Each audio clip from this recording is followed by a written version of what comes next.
Patay ang isang lalaki matapos aksidenteng mabaril ng kanyang tiyuhin sa San Carlos City sa Pangasinan. At bangkay ng 3 babae naka-masking tape ang mga ulo.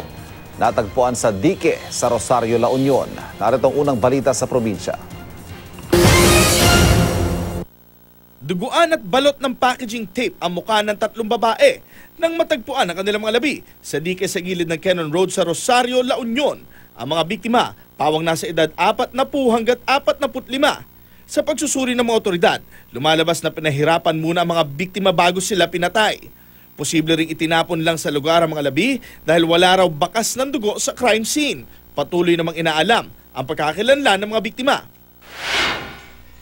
Sa ospital ng bagsak ng 2 construction worker matapos silang makuryente sa isang construction site sa Bontoc Mountain Province. Kinilala ang 2 biktima na sina Cyril Faino at Danny Cabab. May itinatayong pose ang 2 construction worker nang aksidente nilang matamaan ng bakalang isang kable ng Mountain Province Electric Cooperative.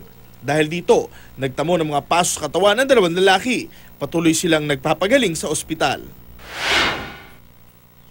Sa Ilocos Norte, patay ang isang batang babaeng 9 na taong gulang matapos masagasaan ng motorsiklo. Base sa paunang investigasyon ng mga pulis, binabagtas ng rider na si Marcelo Agliwin ang kahabaan ng highway sa Barangay Dilavo nang biglang tumawid ang bata. Tinangkapang isugod sa ospital ang biktima pero hindi na siya naagapan ng mga doktor.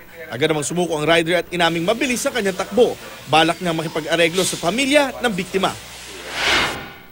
Patay ang isang 30 anyos na lalaki matapos siyang mabaril ng kanyang tiyuhin sa San Carlos City, Pangasinan. Base sa inisyal na investigasyon ng mga pulis, nagiinuman ang magtiyuhin na sina Francisco at Salvador Castro. Pero sa gitna ng inuman, pinaglaruan ni Francisco ang kanyang baril hanggang sa mabaril si Salvador. Ayon naman sa sospek, nagawa lang niya ito dahil sa sobrang kalasingan. Inihanda na ang kaso laban sa sospek.